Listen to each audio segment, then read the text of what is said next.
muito complicada, e como o caminhão estava vazio, e a maior dificuldade era combustível na época, porque o combustível só podia ser usado pelas tropas militares. Uhum.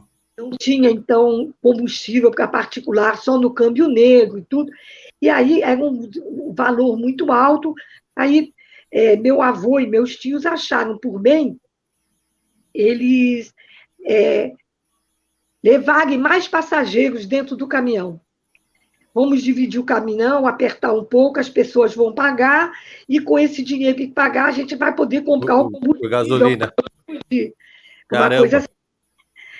E nesse momento, eu e minha irmã, que é minha irmã Mauricete, que é 3 meses mais velha do que eu, 3 anos mais velha do que eu, ela nasceu em 36, nós começamos com uma febre muito alta dentro do caminhão, e aí pedimos lá para o meu avô e tudo para eles procurarem o hospital que a gente pudesse ficar, ver o que a gente tinha. E minha mãe, muito preocupada, ficou bem do lado próximo, quer dizer, né, do final da carroceria, para poder ficar com mais ar de circulação, para que não passasse, a gente não sabia exatamente o que a gente tinha, e tinha outras pessoas que estavam ali no caminhão para não pegar a doença. E assim a gente foi parar numa cidade chamada Limoges, na França, onde a gente foi para o hospital, e o hospital estava totalmente ocupado por militares, quer dizer, feridos, e eles não tinham nenhuma parte de isolamento, nem nada, e eles diagnosticaram que nós estávamos com escarlatina. A Escarlatina. escarlatina é uma doença que a pele escama toda, e ela é muito contagiosa.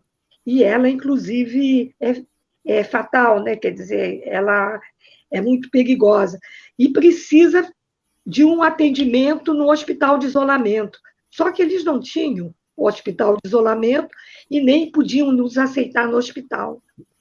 Aí o médico pegou e rejeitou a nossa presença, disse para minha mãe como é que ela deveria proceder, mas que eles não podiam ficar. Aí veio o nosso primeiro milagre que acontece com a gente. Estamos a menos de 5 quilômetros do hospital, quando houve um bombardeio, e aquele hospital que a gente não entrou e não ficou foi totalmente bombardeado. Nossa, não creio. Então, foi esse o primeiro Não, milagre primeiro da milagre, família, que realmente é um verdadeiro milagre, com a gente certeza. ter conseguido escapar. O segundo foi que a gente conseguiu sobreviver, apesar de tudo, da escarlatina, nós conseguimos sobreviver, e o fato da minha mãe ter ficado na carroceria atrás do caminhão, a gente apanhou sol, e eu acho que fez com que a doença tivesse uma progressão maior, mais rápida, e a gente, o que seria, vamos dizer, 7 dias de doença, e 3 dias a gente conseguiu desenvolver a doença toda e conseguimos, então, começar a melhorar. E assim a gente foi seguindo e chegamos à cidade de Toulouse, na França. Dona Rolande, deixa eu Pois não. perguntar. E a parte de medicamento? Que se o hospital era difícil, imagine medicamento, né? O médico deu a medicação para minha mãe e deu todas as condições. Uma das coisas que ele tinha dito que foi feito foi botar pijama e amarrar das pontas dos pés e da ponta das mãos, que era para aquela pele que escamava, aquela escama não se perder, não, porque aquilo que poderia transmitir a doença para outras. E quando tirasse as roupas, deveriam ser queimadas numa fogueira, fazer uma fogueira e queimar as roupas. E assim foi feito, e nós levamos muitos dias até chegar lá, mas nós chegamos em Toulouse, e em Toulouse tivemos que abandonar o caminhão, porque o caminhão não tinha mais combustível para ele. E como ele, tinham vários carros e vários caminhões pelas estradas que eram abandonados por falta de combustível. E quando nós chegamos em Toulouse, a gente teve que se como é que chama? Se cadastrar para que fôssemos levados para campos de refugiados do sul da França. E aquela região do sul da França tem muitos hotéis que tem uma estação de águas, é um lugar assim muito tem muitas praias e coisas assim. E aí esses hotéis eles foram requisitados pelo governo para eles serem transformados em tipo de campo de refugiados. Eles se botavam os refugiados ali, o governo pagava uma certa parte, mas quando nós chegamos lá, já era 1940, mas já os hotéis já estavam quase todos lotados, e os locais também que estavam sendo quartéis, lugares que tinham sido designados para campos de refugiados, também já estavam meio lotados. E quando nós chegamos, então, no lugar que designaram a gente, simplesmente o campo estava lotado e nós não podíamos entrar. Nossa. Nós não tínhamos onde ficar.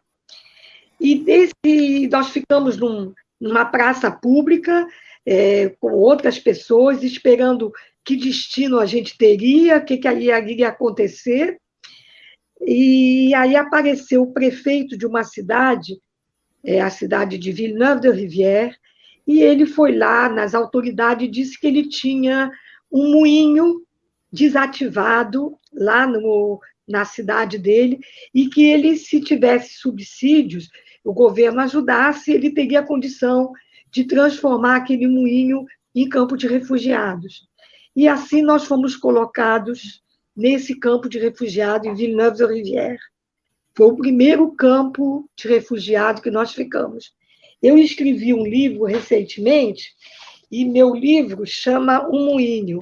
Eu vou mostrar aqui a fotografia. Aí, tá, isso. Esse moinho foi exatamente o moinho que nós ficamos. E eu consegui voltar recentemente, em 2017, eu fui lá e encontrei um moinho do mesmo jeito que ele é tombado. Ele foi construído nos anos de 1350, a parte da torre, a parte de pedra e a parte de alvenaria, nos anos de 1530, mais ou menos a idade do Brasil, né? Então, essa relíquia ainda existe, e eu resolvi botar o nome do meu livro, Um Moinho, porque em homenagem, primeiro, a ter sido o primeiro local de refúgio que nós tivemos com refugiados. Segundo, porque eu acho que o moinho ele tem um simbolismo, para mim, Rolande, muito grande, porque eu acho que o moinho ele se movimenta pelo vento e pela água, e ele se renova constantemente. E então, eu me renovo constantemente, eu sou uma pessoa que eu me renovo. Então, eu acho que eu tenho muito a ver com isso. Legal. Dona Olânia, ali. Eu acho que, de repente, pode ter mais perguntas assim, e depois a gente vai continuando, né? Isso. A senhora, quando chegou no Moinho, vocês ficaram quanto tempo lá? Então, nós ficamos no Moinho mais ou menos no período de 1 ano. Nossa, e aí, bastante tempo. O Moinho não teve mais subsídios para poder... E aí eles teve que ser... ele deveria ser evacuado, né, porque já não tinha mais condições. Muitas pessoas foram encaminhadas para outros campos de refugiados, e meu avô ele era ex-combatente de guerra da Guerra de 14.